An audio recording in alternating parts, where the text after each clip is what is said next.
옛날 사람들은 미래를 어떻게 알고 싶어 했을까요? 신의 목소리를 직접 듣던 방식에서 세상을 관찰해서 그 안에 시스템을 읽어내는 방식으로 인류의 예측 역사에 정말 혁명적인 전환이 있었거든요. 오늘 바로 그 지점으로 함께 들어가 봅니다. 자, 한번 상상해 보세요. 전쟁을 일으킬 것인가, 아니면 이대로 수도를 옮길 것인가. 한 나라의 운명이 걸린 이런 엄청난 결정 앞에서 고대의 왕들은 과연 무엇을 믿고 결정을 내렸을까요?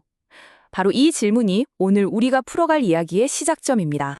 자, 여기 오늘 이야기의 두 주인공이 등장합니다. 한쪽은 신내림이라는 신비한 체험을 통해 신의 뜻을 직접 전달하는 무, 즉 샤먼이고요. 다른 한쪽은 세상의 현상을 끊임없이 관찰하고 분석해서 거기서 패턴을 찾아내는 사, 바로 학자이자 관료죠. 미래를 예측하는 두 개의 완전히 다른 길을 상징하는 인물들입니다. 오늘 우리가 함께 떠나볼 여정은 이렇습니다. 먼저 하늘의 뜻을 읽는 두 가지 방법을 살펴보고 이어서 세상을 이미지, 즉 상과 숫자, 수로 해석하는 아주 중요한 핵심 개념들을 알아볼 거예요. 그리고 이 시스템이 가져온 놀라운 변화와 그 깊은 의미까지 차근차근 짚어보겠습니다. 첫 번째 이야기, 하늘의 뜻을 읽으려는 인간의 욕망입니다. 미래를 알고 싶다는 마음, 이건 인류의 역사가 시작된 이래 단 한 번도 변한 적 없는 아주 오래되고 보편적인 열망이었죠. 그리고 그 열망을 채우기 위해 서로 다른 두 가지 방법이 나타났습니다. 이제 예측의 역사를 완전히 바꿔놓은 거대한 분기점, 그 현장으로 들어가 보겠습니다. 바로 이 표가 그 거대한 변화를 한눈에 보여줍니다. 옛날 신이 곧 왕이었던 신정시대에는요, 무당이 직접 신을 몸에 불러들여서 그 뜻을 전했어요. 몸 자체가 신의 메시지를 받는 도구였던 거죠. 그런데 왕이 제국의 통치자가 되는 제정시대로 넘어오면서 새로운 전문가 그룹이 등장합니다. 바로 사라고 불리는 사람들이에요. 이들은 더 이상 신내림 같은 영적인 힘에 의존하지 않았습니다. 대신에 천문학이나 수학 같은 도구를 가지고 하늘의 움직임을 관찰해서 그 안에 숨겨진 법칙, 즉 시스템을 읽어내려고 한 거죠. 세 번째 핵심 개념으로 넘어가 볼까요? 바로 상입니다. 이게 뭐냐면요. 말 그대로 세상은 하나의 거대한 이미지다라는 생각이에요. 모래 한 알에서 우주를 본다는 말처럼 우리 눈에 보이는 모든 현상이 사실은 더 깊은 진실을 보여주는 상징이라는 정말 놀라운 발상이죠. 자, 그럼 상이 정확히 뭘까요?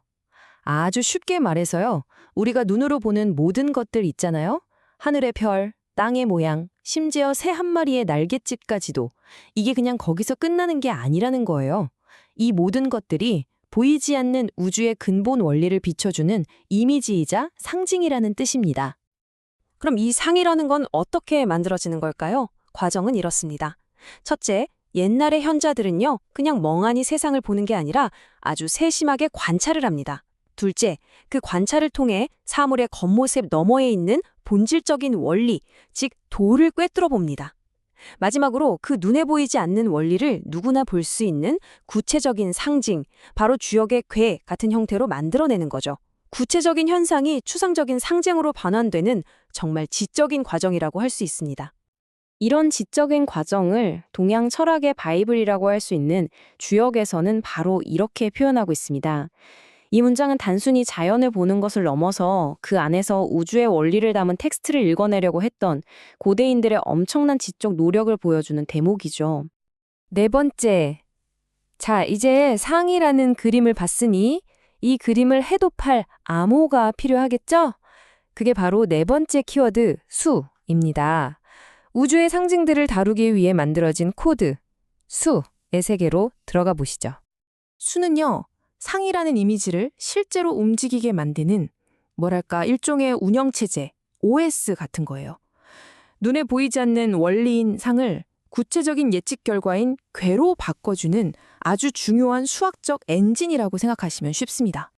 그런데요, 여기서 정말 흥미로운 지점이 하나 나옵니다. 수천 년 전 동양의 이 지혜가 아주 엉뚱하게도 17세기 독일의 한 천재와 만나게 되거든요. 과연 무슨 일이 있었을까요? 이게 정말 놀랍지 않으세요?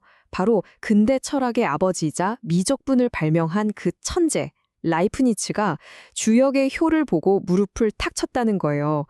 그는 끊어지지 않은 선 1을 신과 완전함을 상징하는 1로, 그리고 끊어진 선 0을 무아와 공허를 상징하는 0으로 봤습니다. 어때요? 자신이 발견한 이진법의 원리와 정확히 일치했던 거죠. 신의 창조 원리를 담고 있다고 믿었던 이진법이 사실은 수천 년 전 동양의 지혜 속에 이미 녹아 있었다는 사실에 그는 아주 깊은 감명을 받았다고 합니다. 자, 그럼 이 철학적인 시스템이 작동하는 순서를 한번 정리해 볼게요. 모든 것의 시작에는 눈에 보이지 않는 근본 원리가 있습니다. 이 원리가 이미지, 상이라는 형태로 드러나고요.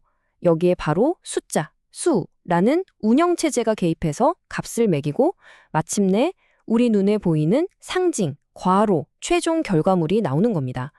결국 수는 보이지 않는 세계와 보이는 세계를 연결하는 가장 결정적인 다리 역할을 하는 셈이죠. 5번째 파트입니다. 이제 이 시스템이 점술의 세계를 어떻게 완전히 뒤바꿔 놓았는지 한번 보시죠. 바로 시스템이 영혼을 압도하는 시대가 온 겁니다.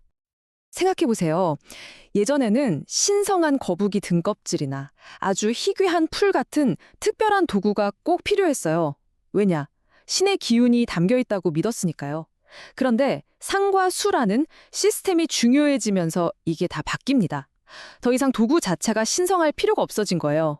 중요한 건 도구가 아니라 그 결과를 해석하는 시스템이니까요. 그래서 이제는 우리 주변에 널린 동전이나 윷가락 같은 아주 평범한 물건으로도 얼마든지 점을 칠 수 있게 된 겁니다. 근데 여기서 한 걸음 더 나아가면 어떨까요? 만약에 이 물리적인 도구조차도 아예 필요 없어진다면요? 이게 과연 가능했을까요? 네, 그게 가능해졌습니다. 매화역수 같은 시스템에서는요, 어떤 물리적인 도구도 필요가 없어요. 그냥 길을 가다가 듣는 새소리, 지금 이 순간의 시간, 눈앞에 보이는 사람 수, 이 세상의 모든 현상을 곧바로 수라는 시스템을 통해 숫자로 바꿔서 괴를 뽑아낼 수 있게 된 거예요. 이건 정말 예측이라는 행위가 온전히 인간의 머릿속, 즉 지적인 활동의 영역으로 완벽하게 들어왔다는 걸 보여주는 상징적인 사건이죠. 자, 이제 마지막입니다. 이 묻은 거대한 변화가 우리에게 던지는 의미는 과연 무엇일까요? 신의 개입에서 인간의 해석으로 그 여정의 끝을 정리해 보겠습니다. 오늘 이야기의 결론을 이 한 문장으로 요약할 수 있겠습니다. 예측이라는 게요, 더 이상 신이 내려주는 신비한 체험이 아니게 된 거예요. 대신 인간이 세상을 관찰하고 그 안에서 패턴을 읽어내고 의미를 찾아가는 하나의 지적인 활동, 철학적인 실천이 된 거죠. 바로 이것이 영혼의 시대에서 시스템의 시대로 넘어온 가장 큰 변화이자 의의라고 할 수 있습니다. 그렇다면 이런 질문을 던져볼 수 있겠죠. 어떤 시스템을 통해 세상의 모든 것에서 의미를 찾아낼 수 있다면 과연 우리는 우주의 심오한 진리를 읽어내는 걸까요? 아니면 그저 답을 찾고 싶은 우리 자신의 마음을 거울처럼 비춰보고 있는 걸까요? 이 질문을 여러분께 남기면서 오늘 이야기 마치겠습니다.